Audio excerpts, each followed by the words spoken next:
Hello and welcome to मद्दे मुकाबिल। मैं हूं रबिया खान और मेरे साथ मौजूद है रऊफ लासरा। सबसे पहले नजर डालते हैं आज की अहम डेवलपमेंट्स पर। आर्मी चीफ को तीसरा खत, बानी पीटीआई ने हुकूमत के खिलाफ महा संभाल लिया। इंतखाबात में धांधली समेत हुकूमत पर जमहूरियत दुश्मन पॉलिसियों का इल्जाम लगा दिया। दूसरी तरफ शेर अफजल मरवत को पार्टी से निकालने का फैसला, जबकि केपी हुकूमत के अहम मुशीर बैरिस्टर सैफ ओहदे से फारिग। बानी पीटीआई की बहनों को बड़ा रिलीफ मिल गया। सियासी सूरत हाल पर गुफ्तगू करेंगे अपने आज के प्रोग्राम में। इसके अलावा IMF मान गया, भारी बिजली के बिलों की सताई अवाम के लिए खुशखबरी। वजीर आजम ने बिलों में कमी से मुतल्लिक बड़ा दावा कर दिया। नवाज शरीफ अपने भाई की कारकर्दगी पर खुश। क्या बिजली की कीमतों में कमी से पाकिस्तान माशी मैदान में बड़ी कारकर्दगी दिखा सकता है? और आम इंतखाबात के 1 साल बाद पब्लिक अकाउंट्स कमेटी का इजलास। पब्लिक अकाउंट्स कमेटी के पास 36,000 ऑडिट पैरा जेरे इल्तवा। PAC को कैसे चलाएंगे, चेयरमैन जुनेद अकबर ने बता दिया। चेयरमैन PAC ने कमेटी मेंबरान से क्या ताउन मांगा। कमेटी इजलास की अहम तफसीलात भी आपके साथ शेयर करेंगे। लेकिन सबसे पहले बात कर लेते हैं मुल्क की सियासी सूरत हाल पर। बानी पीटीआई ने एक दफ़ा फिर जो है वो अंदिया दिया है। फैसल चौधरी साहब जो है उन्होंने मीडिया से बात की और उन्होंने कहा कि एक तीसरा ख़त जो है वो आर्मी चीफ को लिखा जा रहा है। उसके कुछ पॉइंटर्स जो हैं वो भी बताए फैसल चौधरी साहब ने। हम इस पर बात कर लेते हैं। सीनियर सहाफ़ी हफीज़ुल्लाह न्याजी साहब हमारे साथ मौजूद हैं। अस्सलाम वालेकुम न्याजी साहब। जी न्याजी साहब, thank you so much for joining. क्या चल रहा है न्याजी साहब? खत पे खत जो है वो लिख रहे हैं खान साहब, और ये आपके ख्याल में कुछ एम्बैरेसिंग सिचुएशन नहीं हो रही पीटीआई के लिए? कोई जवाब नहीं आ रहा। वैसे तो बहुत ख्याल रहता है खान साहब को और पीटीआई को कि उनका कोई नैरेटिव जो है वो हर्ट ना हो जाए, कोई भी बातचीत उनकी कोई कमजोरी ना जाहिर कर दे, जो भी बातचीत हो उनके टर्म्स पर हो। तो फिर इस लेटर से क्या हासिल करना चाह रहे हैं? मेरा ख्याल है फ्रस्ट्रेशन है लिखे जो खतों में, तो क्या है तेरी याद में तो क्या फसाना बन गए। एक ऐसी ये है कि इन खतों ने, पहले दो खतों ने क्या कर लिया, तो तीसरा खत क्या बिगाड़ लेगा? कोई इम्पैक्ट, कोई बात। पर थोड़ा सा ये होता है कि अपने वर्कर्स को, अपने माने चाहने वालों को मोमेंट टू मोमेंट जो है तो बचलाते रहें। अब ये तो सियासत नहीं है कि आप इतने बेईमाना तरीके से पार्टी को खर्च करें। आपको अच्छे से पता हो कि जितने आप एहतजाज करते रहे सारे नाकाम रहे हैं, फिर भी आपके मेरे एहतजाज करना है। आपने लॉन्ग मार्चेस की, हर लॉन्ग मार्च पहले से ज्यादा नाकाम था। आपके धरने हमेशा की तरह जो है वो किसी जो दौर पे जो है आपको कुछ जो फायदा नहीं पहुंचाया किसी ने भी। तो फिर आप खामखा कोई ऐसी चीज बार बार चलाने का क्या फायदा जिसका नतीजा 0/0 हो और आपको कुछ हासिल ना हो। अब एक खत में है क्योंकि दिन में क्या होगा, अव्वल तो ये IMF का वफद आया है जी जी। तो अटरी के साथ वो ऐसा सुनहरी मौका गंवाती नहीं है। चाहे SCO कॉन्फ्रेंस हो, समिट हो, चाहे IMF पहले हमें कुछ पिछले 2-3 सालों में जितने वो बेल आउट करने के चक्कर में आया हो, चाहे यहाँ पे कोई क्रिकेट सीरीज चल रही हो, हर दफा तरीके के साथ जो है उसका फायदा उठाने की कोशिश करती है और इसमें भी नाकामी होती है। तो मुझे मालूम है कि उनके अंदर जो सियासत की जो कैपेसिटी है वो किया या ना होने के बराबर है। नाजी साहब, आपकी आवाज़ जो है ना वो कट रही है बार बार, तो या तो अगर आप थोड़ी जगह चेंज करें तो शायद क्लियर आए आवाज़।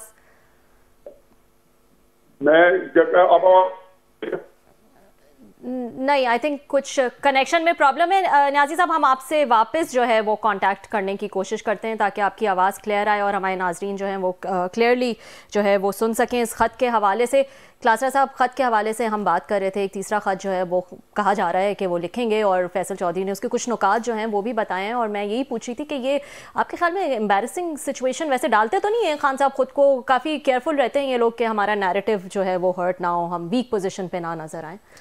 वो बात आपकी ठीक है, लेकिन मेरा ख्याल अब वो ये थोड़े से केयर फ्री भी हो गए हैं। एक स्टेज आती है अब थोड़े थिक स्किन हो जाते हैं। चर्चिल ने कहा था ना कि अगर आपने पॉलिटिक्स करनी है तो थिक स्किन होकर करनी चाहिए। फिर आपको लोगों के ताने, तूने, गाली गलोच, टॉन्ट्स वगैरह, ट्रोलिंग भी फिर आपको परवाह नहीं करनी चाहिए। सियासतदान के लिए बड़ा ज़रूरी है कि वो बात को माइंड ना करे, बड़ी उन्होंने अभी न्याय साहब ने जो बात की, बड़ी अहम बात की। उन्होंने कहा पहले खतूत से क्या फ़र्क पड़ा है कि अब पड़ेगा, लेकिन साथ में उन्होंने अपने इस सवाल का जवाब भी दिया कि फ़र्क वो क्यों डालने की कोशिश क्यों करते हैं, वो बड़ा अहम है। उन्होंने कहा जनाब कि SCO को कॉन्फ्रेंस हो तो वो मौका देखा जाता है, कोई यहाँ प्रेसिडेंट प्राइम मिनिस्टर बाहर से आया हो वो मौका देखा जाता है, फिर उसके बाद कोई आपके मतलब IMF के साथ कोई बातचीत हो रही है, या फिर आपकी कोई क्रिकेट मैचेस हो रहे हैं, तो इन्हीं मौक़ों को वो कहते हैं जो उन्होंने लिंक किया इसको साथ। सो उनका कहना है कि इससे फ़र्क क्या पड़ता है, जवाब नहीं है। लेकिन वो तो एक जो बंदा जेल में बैठा हुआ है वो तो कोई ना कोई तरीका सोचेगा कि मैं बाहर कैसे आ सकता हूँ, मैं कहाँ से। मैंने सुलह सफाई की कोशिश की, ऑफर्स भी की, मैंने डलाक की कोशिश की, ऑफर भी की, एक कोशिश नहीं कर सके जिस पे उनके हामी नाराज़ हो जाते हैं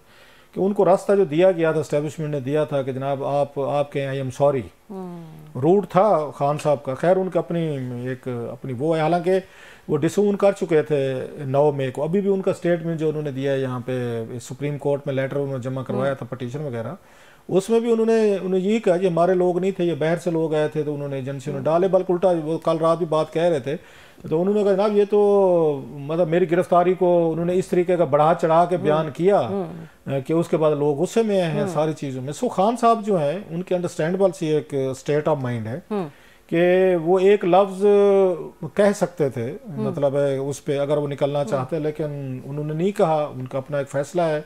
अप्रिशिएट भी लोग करते हैं, देखिए खान साहब ने माजरत नहीं की, खान साहब ने सॉरी नहीं की, और खान साहब दीगर एवेन्यूज़ देख रहे हैं और क्या एवेन्यूज़ पॉसिबिलिटीज़ हो सकती हैं, क्या मतलब जो आखिर पे वो सबसे मायूस हो जाएंगे। जैसे अब ट्रंप का था, लास्ट तो वही था, अब तक तो मतलब ट्रंप साहब ने कोई वहां से भी कुछ नहीं हुआ, हाँ। तो अपने सारे ऑप्शंस जो है मतलब यही हो सकता है एक सियासतदान तो कीप ऑन मतलब एक्सप्लोरिंग द पॉसिबिलिटीज। मतलब क्या होता है, वो कहते हैं पॉलिटिक्स क्या होती है, आउट ऑफ ये फाइंडिंग आउट ये पॉसिबिलिटीज जो आप और मैं नहीं ढूंढ सकते रास्ते। सियासत और सियासतदानों के बारे में कहा जाता है दे आर सो क्रुक या इंटेलिजेंट शार्प मैनूवरर कि जो वो रास्ते ढूंढ लेते हैं। आम आदमी नहीं देख सकता, उनकी लोगों को 6 हिस्से होती हैं, 6 सेंस होती है, इनकी 12 होती हैं, इसलिए तो लाखों करोड़ों लोगों को ये पीछे लगा लेते हैं। I'm talking about everyone, not of one or two। ठीक है, न्याजी साहब से आते हैं, इनसे बात कर लेते हैं। न्याजी साहब, अब आपको आवाज ठीक आ रही है? मुझे तो भी ठीक आ रही है, सब भी ठीक आ रही थी। ओह अच्छा, ठीक है, आपकी भी ठीक आ रही है आवाज। न्याजी साहब प्लीज कंटिन्यू। आप IMF के हवाले से कह रहे थे, IMF को भी जो है वो उमर अयूब साहब ने कहा है। मैं तो आप इसको इस तरह से ले रहा था जी कि जब भी इस तरह का वाक्य होता है तो तहरीके साहब इसको सुनहरी मौका मिलती है। अच्छा, इसके अलावा भी पाकिस्तान के अंदर जब कभी छोटी सी कोई कहीं पे स्ट्राइक होती है, कहीं पे महंगाई होती है, अब वो तब से जो है रहमान साहब के पास जाना, अशरफ जही साहब के पास जाना, सबको बुलाना, इसका मतलब ये है कि इमरान खान साहब जो है वो ये तो समझ चुके हैं कि अब उनके अकेले की बस की बात नहीं रही सारा कुछ, और इसको इसलिए उनको जो है किसी न किसी सहारे की जरूरत है हर चीज में। तो वो जब IMF वगैरह हो तो ये भी मौका नहीं गंवाते और तन मन धन लगा देते हैं। तो एक बड़ी सैड सिचुएशन है। मुझे तो रियली एक पार्टी जो इतनी पॉपुलर है और जिसके ऊपर इवन उसके मुखालफीन है वो भी इस बात का वो कहते हैं कि बहुत पॉपुलर पार्टी है, और वो इतनी कसम पुर्सी की हालत में हो, अंदर उससे इतना ज्यादा अहम जो है फूट का जो अमल है वो ज्यादा अहम बना हुआ है तहरीक इंसाफ के अंदर, बजाय इससे कि कोई पार्टी के अंदर ही कोई अपॉर्चुनिटी होती। हर बंदा दूसरे पे लड़ रहा है। मैं तो एक 2 दिन मेरी बहुत इंटरेक्शन रहा है, क्योंकि वो बेटे के केस के सिलसिले में तहरीक इंसाफ के लोगों से कसरत से मिलना पड़ता है। सुप्रीम कोर्ट के अंदर केस जब सुनने जाता हूँ तो मैंने देखा है कि कोई बंदा किसी पे एतमाद नहीं करता, एक ट्रस्ट डेफिसिट फुकदान है, और ये इतना क्राइसिस है जिस बंदे से कि जी क्या करेगी, फलाना बंदा भी अचानक के साथ मिला हुआ है, फलाना बंदे मिला हुआ या नहीं मिला हुआ, लेकिन उनकी पार्टी के अंदर ये का कातिल बन चुका है पार्टी के लिए। के अंदर कोई बंदा किसी के कोई एतमाद करने पर तैयार नहीं। तो मुझे नहीं समझ आती कि इमरान खान साहब इस पार्टी को लेकर अब कहाँ फिर रहे हैं, जो अपने अंदर ही जो है शिकस्त को रीच से हो चुकी है। तो न्याजी साहब, आपने ये जिक्र किया कि दूसरे रहनुमाओं से भी वो मिल रहे हैं, जैसे एक ग्रैंड अलायंस की बात हो रही है, तो आपके ख्याल में अब एहतजाज जो है वो तमाम सारे फेल हो गए, मुज़ाकरात फेल हो गए, एक ट्रम्प कार्ड का इंतजार था वो भी, उसका भी कुछ नहीं बना, तो इस ग्रैंड अलायंस से कुछ निकल सकता है? देखिए, ग्रैंड अलायंस के अंदर जो मैसेज करते हैं वो मौलाना फजल रहमान मैसेज करते हैं। वो इमरान खान साहब को स्ट्रीट पावर में बहुत सपोर्ट दे सकते हैं, लेकिन मत भूलें कि मौलाना फजल रहमान इस वक्त पाकिस्तान के अंदर बिल्कुल एक कॉन्सेंसस है, रऊफ तायद करेंगे हर बंदा, किताब के अंदर भी और तरीके किताब बाहर भी, मुस्लिम के अंदर भी, मुस्लिम हुकूमत के अंदर भी, हुकूमत के बाहर भी, वो इंतहाई सीरियस सियासतदान है। तो वो क्या इमरान खान साहब की सियासत परवान कराएंगे, जबकि मौलाना को पता है कि इमरान खान साहब जो है वो एक कोई एक जिसको कहने से कि रिलायबल आदमी नहीं है, और उनको जरा मौका मिला जब भी हालात कपड़े बदली तो मौलाना तो फिर वो जो है उन्हीं की ताकत, उन्हीं के खिलाफ ही जो उनसे हासिल करेंगे उनके खिलाफ ही इस्तेमाल होती है। इमरान खान साहब जो है उनका माजी भी उनको हॉन्ट कर रहा है, उनका जो हॉल है जो प्रेजेंट है वो भी उनको हॉन्ट कर रहा है, और उनको बल्कि और जो मुस्तकबिल है उसके बारे में भी वो बड़े फ्रस्ट्रेटेड है कि अगर यही ट्रेल चलती रही तो टेंशन के ऊपर क्या प्रेशर है। इमरान खान साहब 10 साल रखे, 20 साल रखे, अब तो मेरा ख्याल है कि उनको, मेरा अपना ख्याल ये था कि टेंशन जो है इमरान खान साहब के खिलाफ जो असल केसेज हैं तो उनका अपनी फ्लूड है, तो जनरल फैज हमीद के तनाजुर में होने थे वो भी शुरू नहीं किए। अभी तो वो सरकारी किस्म के जो सीओ टाइप होते हैं केसेज 70s में हुआ था, 78, 79 में या शेख मुजीबुर रहमान के साथ हुआ था, या नवाज शरीफ के साथ 1999 में हुआ था, 1999 में, 2000 में। इमरान खान साहब अभी वो नहीं शुरू हुआ। ये तो ये बिल्कुल एक होम्योपैथिक किस्म के केसेज चल रहे हैं कि हर लीडर के ऊपर चलते हैं, नैब चलाती है और उसकी सजाएं होती है, माफी होती है। अब टेंशन आया, वो तीर बहादुर को उनको समझते हैं बहुत कारी जर्ब होगी, वो भी इस्तेमाल करते नहीं करती, लेकिन अमला मैं समझता हूँ कि अब देखें शेर अफजल मरवत जो है ऐसे बंदे पार्टी का साथ होते हैं, जाहिर है ऐसे बंदों को काबू करना पार्टी का क्या काम है। उसके अंदर हर तरह का बंदा होता है, हाइपर भी होते हैं, दानिशर भी होते हैं, सबको लेकर चलना पड़ता है, हर एक को रोल दिया जाता है कि यार इसको इधर लेके जाओ, इसको इधर लेके जाओ, लेकिन वहां पे चूंकि जिस वजह से खालसा के कान के करीब जिस बंदे का मुंह होता है तो वो दूसरा बंदे को वहां से फारिग कर देता है। सर, आपने इमरान खान साहब की एक अजीब हिस्ट्री है, तो उनके पास उनके अपने वर्कर की सेल्फ लाइफ नहीं है, हर बंदा लीडर सेल्फ लाइफ नहीं है। न्याज साहब, आपने 2-3 साल तो फारिग हो जाते हैं। न्याज साहब, आपने अभी बात की शेर अफजल खान मरवत की, मैं वही उन्हीं के हवाले से पूछना चाह रहा था, आप उनकी पार्टी में जो अब ट्रीटमेंट उनको मिला है या खबरें आ रही हैं ना आपकी उनको निकाला जा रहा है, पहले भी एक दफ़ा इसी तरीके से उनको निकाला गया था ऑलमोस्ट, फिर खान साहब को कुछ अरसे बाद एहसास हुआ नहीं भाई ये शेर अफजल जो है क्राउड पुलर है, इसको वापस लाओ, फिर उनको वापस लाए गए। अब आप क्या देखते हैं कि ये खान साहब का फैसला ठीक फैसला है या उनकी पार्टी के अंदर बहुत सारे लोग इनसिक्योर हुए हैं, जेलस हुए हैं शेर अफजल खान मरवत से, उसकी पॉपुलैरिटी से, उसके क्राउड पुल करने की सलाहियत से, या टीवी पे या ट्विटर टिकटॉक पे पॉपुलर होने की वजह से, टीवी शोज में all of sudden within 1 year तो ही became a celebrity, big gun, big मतलब पॉलिटिकल एक फेस बना है। तो ये जेलसीज हैं या वो इल्ज़ामात हैं कि जनाब को एस्टेब्लिशमेंट के बंदे हैं या पार्टी के अंदर इनसिक्योरिटीज़ हैं, क्या आप इसको कैसे देखते हैं कि जस्टिफाइड ठीक हुआ है या गलत हुआ है? देखिए जी साहब, मैं कोई पोलिटिकल पॉलिटिक्स में रहा नहीं हूँ, लेकिन अगर मैं एक सियासी जमात चला रहा हूँ तो मुझे इस सिलसिले में बिल्कुल एक रॉकेट साइंस नहीं है कि मुझे अनवा इक़्ताम के लोगों को लेके साथ चलना है।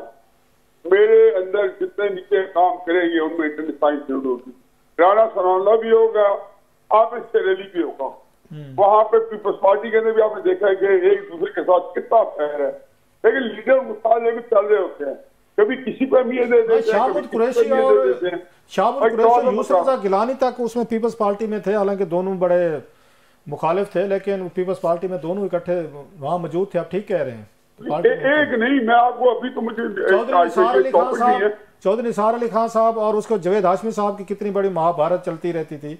शाहिद खकान अब्बासी साहब और ख्वाजा आसिफ साहब के दरमियान इशूज चलते रहते थे। ख्वाजा साद रफीक के हमजा के साथ चलते रहते थे। आप ठीक कह रहे हैं, देयर आर मेनी पीपल जो आपस में होता है पॉलिटिकल पार्टीज में। तो नवाज शरीफ को ये लड़ाई नवाज शरीफ की नहीं कि वो पार्टी बन जाए कि राना सहारा के साथ खड़ा हो जाएगी कि वो मेरे करीब आबिद शरीफ साहब को जो है ना वो आड़े हाथों लो। लीडर जो होते हैं सबको लेके चलते हैं। जावेद हाशमी साहब जैसे मुझसे लीडर को मुझसे नून ने कितना चलाया। इमरान खान साहब उनको 3-4 साल नहीं चला सकते। 2011 में दिसंबर में, बल्कि 2012 में शामिल हुए और 2014 में 2.5 साल बाद उनको पार्टी छोड़नी पड़ी, क्योंकि वो बिल्कुल किसी तौर पे भी जो है मैनेज नहीं कर पाते बड़ी लीडर को, बड़े सियासतदान को। शायद तो इसी को खुद अंडरमाइन कर रहे हैं, बजाय इसके उसे काम लिया जाता, उसे काबू किया जाता। इमरान खान साहब लेकिन बात थोड़ी सी किसी और साइड पे जाएगी, लेकिन आप गुफ्तगू बड़ी नई और जबरदस्त कर रहे हैं। इस पे मैं जरूर पूछना चाहूंगा। जावेद हाशमी साहब हमारे भी बड़े मेहरबान हैं, आपके भी हैं, सबके हमारे दोस्त हैं। तो कोई फॉल्ट जावेद हाशमी साहब के एंड पे भी है कि नवाज शरीफ साहब भी उनको मैनेज नहीं कर पाए, इमरान खान साहब भी नहीं कर पाए? तो कुछ जावेद हाशमी साहब का कसूर भी है या इमरान खान और नवाज शरीफ का ज्यादा है सर? या हाशमी साहब जो है वो समझते हैं कि मैं इन दोनों से बड़ा लीडर हूं, मैं अपनी पार्टी अपना वोट बैंक खुद कर सकता हूं? साहब जावेद हाशमी जो है वो बहुत मुश्किल कैरेक्टर है। एक उनकी अपनी फॉलोइंग है, एक उनका अपना क्रिस्म है। उस तरह नहीं है जो नवाज शरीफ का साहब का या इमरान खान साहब का है, तो वो अपना क्रिस्म है। लेकिन मत भूलें कि जावेद हाशमी कोई नवाज शरीफ साहब के साथ कोई लड़के नहीं निकले। मुझे पूरा पता है कि लीडरों को कोई ना कोई और ज्यादा मिलनी चाहिए थी, मुझे कम मिली हुई है। लीडरों को मैनेज कर रहे हैं। असेंबली में बैठ के उनको सख्त की उनके जलसों में और नवाज शरीफ को साथ लेके जाते थे और जलसे में खड़े होके वो तकरीरें करते थे और नवाज शरीफ को लगे देते थे। मेरा ख्याल है कि मैं तो कहता हूँ कि कोई न्याय नवाज शरीफ को आइडियल कंडीशन नहीं होगी, उनके भी प्रॉब्लम हो गए लोगों को हैंडल करने में, लेकिन आपकी सर आवाज का प्रॉब्लम आ रहा है हफीजुल्लाह भाई, आपकी आवाज का थोड़ा सा कट रही है, आपकी फट रही है आवाज सर। कोई अगर थोड़ा सा अब ठीक है जी सर जी। तो मैंने कहा जी कि बात है कि जावेद हाशमी नवाज शरीफ साहब के भी होते एक्सपीरियंस, बड़े बड़े लीडरों को हमें इतनी स्पेस मिली गई जितनी नहीं मिली। तो निसार साहब के ग्रीवेंसेस हमेशा रहे नवाज शरीफ साहब के साथ। कहा नवाज शरीफ साहब और तो निसार की दोस्ती मिसाली थी, फिर वो शहबाज शरीफ साहब और तो निसार की दोस्ती हो गई। असल दोस्ती भी से नवाज शरीफ साहब से साथ थी, लेकिन मैंने किया गया खान अब्बासी साहब तनकीद भी कर रहे थे और नवाज शरीफ साहब की तारीफ भी कर रहे थे। सर जी छोटा सा इसमें मेरा एक डिसेंटिंग नोट सर, आपने जो नाम गिना है ठीक है, नवाज शरीफ साहब ने बड़े अरसे के लिए मैनेज किया होगा, लेकिन सारी उम्र तो वो भी नहीं कर सके। जावेद हाशमी साहब सारी उम्र नहीं मैनेज हो सके, छोड़ गए। चौधरी निसार अली खान साहब छोड़ गए, शाहिद खकान अब्बासी साहब छोड़ गए, उसके बाद मेहताब अब्बासी साहब छोड़ गए, मिफ्ता इस्माइल साहब छोड़ गए। तो ये बिग गन्स हैं। और साद रफीक तकरीबन छोड़ते छोड़ते रह गए थे, बल्कि मुझे तो याद पड़ता है वो तो इमरान खान साहब की पार्टी ज्वाइन कर रहे थे, उस वक्त मुज़ाकरात तकरीबन फाइनल हो चुके थे सेक्रेटरी जनरल के लिए। सो नवाज शरीफ साहब से भी तो बहुत सारे बड़े लोग मैनेज नहीं हुए और उन्होंने भी अपनी पार्टी को अपने घर तक महदूद कर लिया। तो ठीक है 10-15 साल किया होगा, 20 साल किया होगा, मान लिया 30 साल किया होगा, बट व्हाट वेंट रॉन्ग कि आखिर पे वो भी छोड़ गए उनके रवैयों की वजह से? मेरे ख्याल है कि कुछ तो होता रहता है, क्योंकि आपकी पॉलिटिक्स चेंज होती है, कुछ लीडर अपने जब बड़े होते हैं तो उनकी तौक़ुआत बढ़ जाती है। खान साहब हो गए, हाफिज हुसैन अहमद साहब हो गए, ईरानी साहब हो गए JUI के। अच्छा हर दफा कोई ना कोई इस तरह, मतलब मैं ये समझता हूँ कि जिस तरह जब आपकी पार्टी जो है क्राइसिस में होती है, एक और इक़्तिदार में आने के बाद जो है ना कुछ लोगों की नाराजगी तो होती है कि जिस तरह ने मुझे तो नहीं मिला, लेकिन जिससे तेजी और हुआ था उससे 2-3 साल बाद बड़े बड़े लीडर खर्च हो जाए या उनको आप बिल्कुल निकाल दें। मतलब जहांगीर ट्रीन को आज किसको देखे खान साहब कि पूरे 2 साल हुए, गोर साहब है, मरवत है, अली जफर साहब हैं, ये सारे 2-2.5 साल हुए पार्टी में आए। मतलब कि मुझे तो समझ नहीं आती कि इन तक कोई, और ये इनको पार्टी पहले दे दी, अब इन सबको एक करके फारिग किया जा रहा है। किस जो है कम तराक से अली अमीन गंडापुर को पार्टी दी गई, फिर अली अमीन गंडापुर जो है अब वो दिल से उतरे हुए हैं, उनकी उल्टी गिनती शुरू हुई है जी। गोर साहब जो है फारिग होने वाले हैं। अब पता नहीं, मुझे समझ नहीं आती कि ये फ्रस्ट्रेशन जो है इमरान खान साहब की जो है, और इस मौके पे पार्टी को खराब करना, जब ये खुद वो पूरी तरह अपना मौसर किरदार भी नहीं अदा कर पा रहे। तो ये वो ऐसी चीज है कि जो बैठे बैठाए सेल्सन को भी सारी नाअहलियों और सारी नादानियों इमरान खान साहब के खिलाफ जो काम किए, इमरान खान को फायदा पहुंचा, लेकिन इमरान खान साहब भी इस तरह बैठे बैठे तो जो है अपने मुखालिफिन को जो है मजबूत कर रहे हैं, अपनी पार्टी को कमजोर कर रहे हैं। 100% जो पार्टी अगर आप जो है इंटरनल स्ट्राइक, अंदरूनी खलफशार का जो शिकार है, इनसे तोली जिम्मेदार इमरान खान साहब है। और वो समझते थे हर एक बंदे को इस्तेमाल कर रहा हूँ अपने पार्टी में एक बंदे को दूसरे के खिलाफ उठाना, लड़ाना या उसके खिलाफ बयान देना किसी फैसले पे, फिर अगले दिन किसी और को कह देना।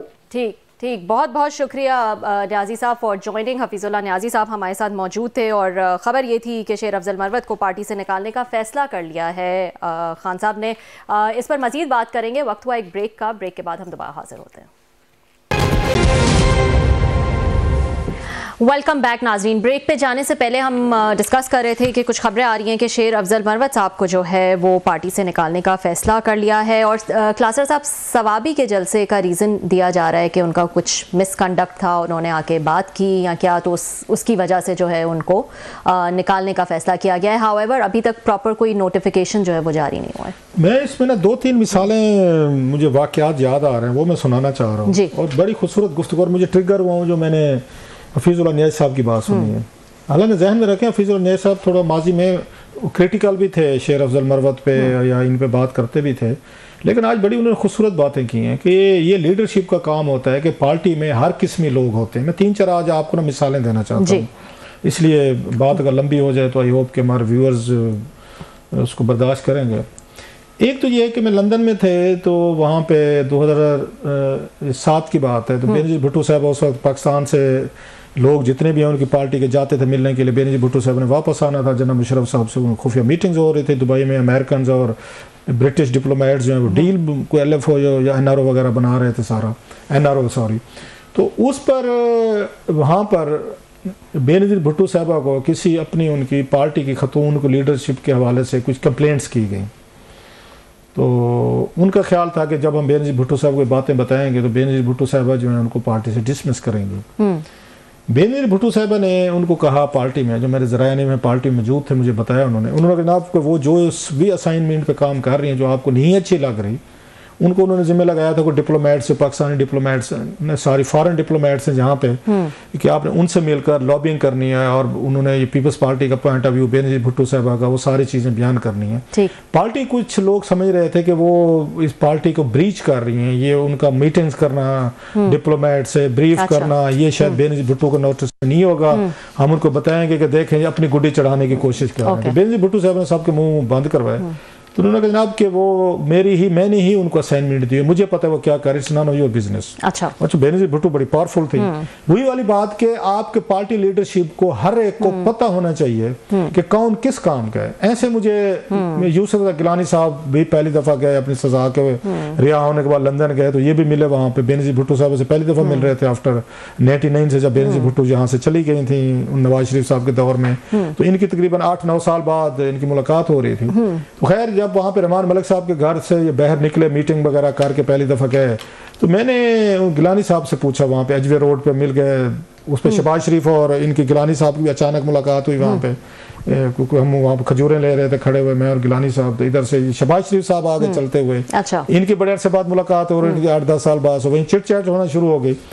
तो मैंने उनसे पूछा गिलानी साहब से, मैं कैसे रही आज आपकी मुलाकात बेनज़ीर भुट्टो साहब से पहले थे? उन्होंने कहा भाई मैंने एक और चीज़ देखी बेनज़ीर भुट्टो साहब में, आफ्टर लॉन्ग टाइम में मिल रहा हूँ, आज उनको अपनी पार्टी के हर बंदे का पता है कि मैंने किससे क्या काम लेना है। And it's the beauty of leadership she knows perfectly कि मैंने किस किस बंदा मेरे किस किस काम का और मैंने इनको कैसे इनको इकट्ठा रखना है और मैंने इनसे कैसे काम करना लेना है डिस्पाइट ऑल द डिफरेंसेस। जो बात ये नियाजी साहब कह रहे थे कि पार्टी लीडरशिप जो है इतनी पावरफुल स्ट्रांग हो कि पार्टी में हर किसी बंदे को वो हैंडल कर सके, डील कर सके। उसका तीसरा वाक्य, एक दफा मुझसे पूछा, अब मैं नाम ले देता हूँ, मैं बल्कि कल कोशिश करेंगे उनको लें, बड़ा अरसा हो गया, इसाक हकवानी साहब। अच्छा। तो इनके जहांगीर तरीन साहब के घर ये अक्सर आते थे, तो इनका मुझे फ़ोन आ जाता था कि गप्पे लगाते हैं, सियासत मुझे भी होती थी। तो मैंने एक दफ़ा इन्होंने बातों बातों में मुझसे पूछा, मेरी बाबर रवान साहब के साथ बड़ी अच्छी दोस्ती रही है, तल्लुक रहा है बड़ा अच्छा। उन्होंने कहा ये बताएं कि बाबर रवान साहब जो हैं अगर इनको हम पार्टी में ले आए तो कैसे रहेंगे, मतलब आप उनको कैसे रेट करते हैं। मैंने उन्हें कहा जनाब बाबर रवान साहब पे बहुत हज़ार डिफरेंस ऑफ ओपिनियन हो सकते हैं, लोगों के होते भी होंगे, करते भी हैं, सियासतदान कोई परफेक्ट तो कोई नहीं, तो हम भी नहीं है, लेकिन मैं उन्हें इंतहाई इंटेलिजेंट, शार्प, श्रूड कह लें, मतलब बहुत ज़हीन आदमी मैं समझता हूँ मैं, जो मेरी राय है सियासतदानों में, he is a very very intelligent man. तो आप देख लें, मैंने कहा कि आप लोग बाबर रवान साहब को हैंडल कर सकते हैं, तो मैं कि it's not easy to handle him, मेरी ये राय है उनके बारे में, is a very intelligent man, और मतलब बहुत सारे सोल्यूशन उनके पास होते हैं, बहुत सारी गुफ्तगूएं होती हैं, चीज़ें होती हैं, तो वो आप लोग अगर हैंडल कर सकते हैं, बाबर रवान साहब को मैनेज कर सकते हैं, विच आई मेक सीरियसली डाउट। मैं जिस तरह उनको जानता हूँ, जरदारी साहब के साथ उन्होंने काम किया, उससे पहले उनका बड़ा प्रोफाइल बड़ा है, वो तो बल्कि उसमें गिलानी साहब की, मतलब नाम के गिलानी साहब वज़ीर आज़म होंगे, वजारत उज़्मा चला बाबर रवान साहब रहे थे जब पीपल्स पार्टी का दौर था। तो मैंने कहा देख लें, मैं तो उन्हें बड़ा हाई रेट करता हूँ, मैंने कहा as far intelligence is concerned and his efforts end, लेकिन अगर हैंडल कर सकें तो बड़ी खूबसूरत बात की उन्होंने। सही, ठीक। अच्छा, तो नहीं सुने, इसाक हकवानी साहब का जवाब नहीं सुना, सॉरी, हाँ, उन्होंने कहा रऊफ साहब आप जो उनकी ये चीज़ें बता रहे हैं, then fault lies at our end. अगर हम बाबर रवान साहब को हमारी लीडरशिप हैंडल नहीं कर सकती तो ये बाबर रवान साहब का कसूर नहीं है, ये हमारा कसूर है। Then fault lies at our end कि हम इस इंटेलिजेंस के लेवल को हम मैनेज नहीं कर पा रहे, या हमसे वो ऊपर की चीज़ है।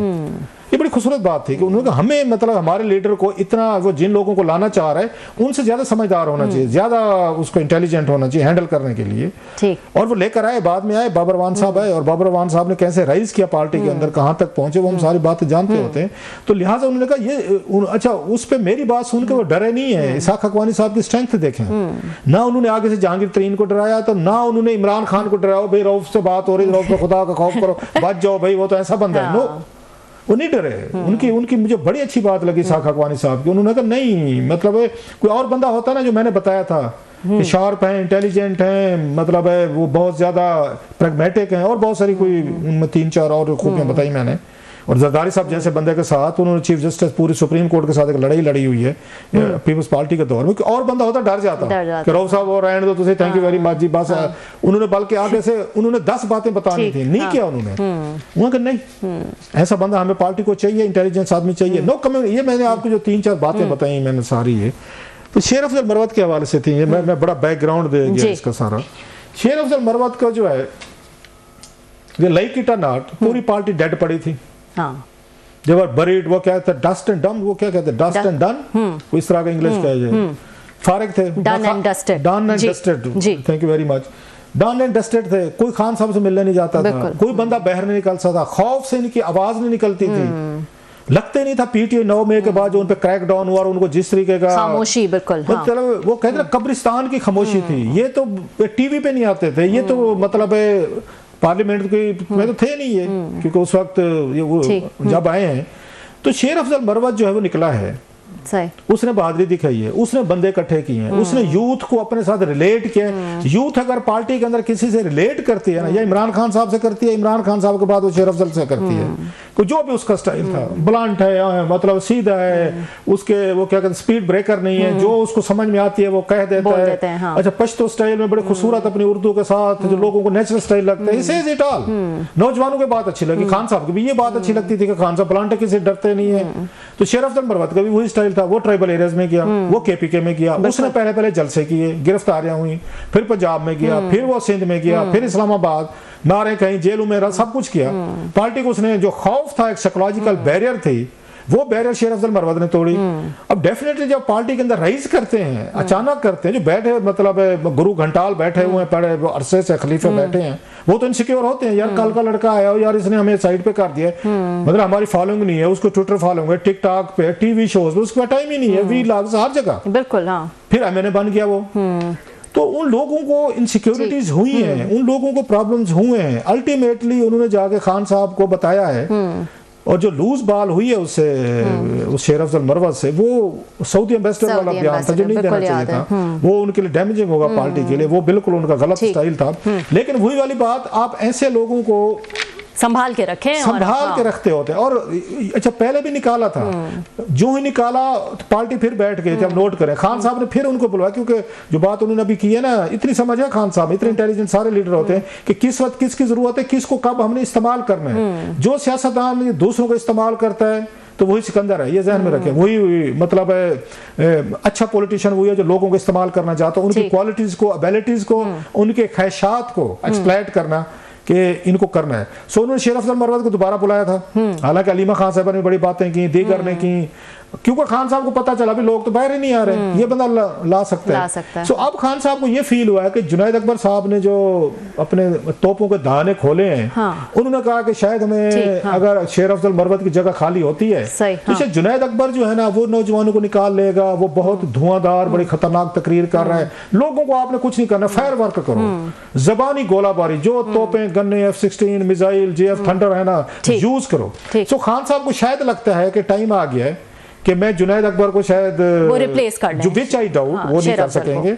और जितने लोग वो खान साहब को जाकर जिन्होंने शिकायतें की हैं वो डिलीवर नहीं कर सकेंगे। आप देख लेंगे आने वाले दिनों शेर अफजल मरवत को दोबारा बुलाएंगे खान साहब कि हजूर है, पार्टी फिर डेड। वैसे तो शेर अफजल मरवत साहब को रिप्लेस करना जो है वो थोड़ा मुश्किल ही नजर आ रहा है, जिस तरह की उनकी पर्सनालिटी है और स्टाइल है और फॉलोइंग बना चुके हैं।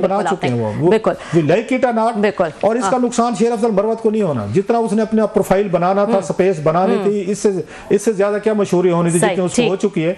ये नुकसान अल्टीमेटली मेरे ख्याल में पार्टी पीटीआई का है। आपको ऐसे लोगों को डाइजेस्ट करना चाहिए, तो वक्ती तौर पर डंप करना चाहिए, निकालना नहीं चाहिए। जब निकालने पे तुल गए, शेर अफजल को नुकसान नहीं होगा, आप देख लेंगे पार्टी को नुकसान होगा। ठीक है, इसी पॉइंट पे एक ब्रेक ले लेते हैं, ब्रेक के बाद दोबारा हाजिर होते हैं।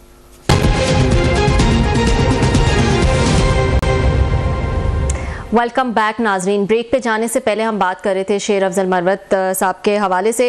क्लासर साहब खुद भी वो बहुत दफ़ा इस बात की शिकायत कर चुके हैं। एक आपको याद होगा थोड़ा टाइम पहले तो उनको PAC चेयरमैन के लिए भी नॉमिनेशन जो है वो उनकी आई थी, वो उस पर भी जो है वो कोई बात नहीं बनी, बल्कि कहा गया, उन्होंने खुद कहा कि मेरी अपनी पार्टी जो है वो नहीं चाहती है, मेरे अपने लोग जो है वो नहीं चाहते हैं, और बात बात पे एजेंट कह देते हैं और कहते हैं कि इनको साइड पे करें।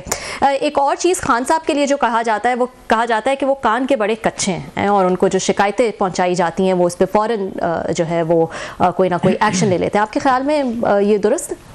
अच्छा, चले मान लिया कि वो शेर अफजल मरवत साहब हैं, वो एजेंसियों के एजेंट होंगे, फौज के होंगे, एस्टेब्लिशमेंट के होंगे, तो ऐसे बंदे उनको तो बेनजीर भुट्टो साहबा तो नोइंगली, आपको याद होगा अमीन फ़हीम साहब जो जनाब मुशर्रफ के साथ लेट नाइट डिनर करते थे और बहुत कुछ करते थे, तो फिर बेनजीर भुट्टो साहबा को पता था कि जनाब मुशर्रफ से मिलते हैं, मुलाकातें होती थी, और अमीन फ़हीम जो है वो दरमियान में रोल अदा करते थे। बेनजीर भुट्टो साहब केस भी चल रहे थे, जरदारी साहब जेल में भी थे और उनका रेड वारंट भी निकले हुए थे बेनजीर भुट्टो साहब के स्विच केसेस में। इसके बावजूद ये अमीन फ़हीम साहब नॉन मुलाकातें रिकॉर्ड पे आती थी, यहाँ मुलाकातें हो रही हैं खुफिया हो रही, अदरवाइज तो बेनजीर भुट्टो ने उनको क्यों नहीं निकाल दिया था, भाई तो आप जनाब मुशर्रफ से क्यों मिल रहे हैं? बिकॉज किसी उनके लिए एसेट था अमीन फ़हीम जो है कि चले रास्ता यहीं से निकलेगा, और रास्ता निकला। अमीन फ़हीम ने अल्टीमेटली वहां से बुनियाद रखी, 3-4 साल बटे, और बल्कि ये जनाब मुशर्रफ तो अमीन फ़हीम को ये वजीर आज़म बनाना चाहते थे। बेनजीर भुट्टो साहब नहीं मानी थी कि मैं सिंध से कोई अपनी जगह वजीर आज़म नहीं दूंगी, उनके पोलिटिकल फैसला था।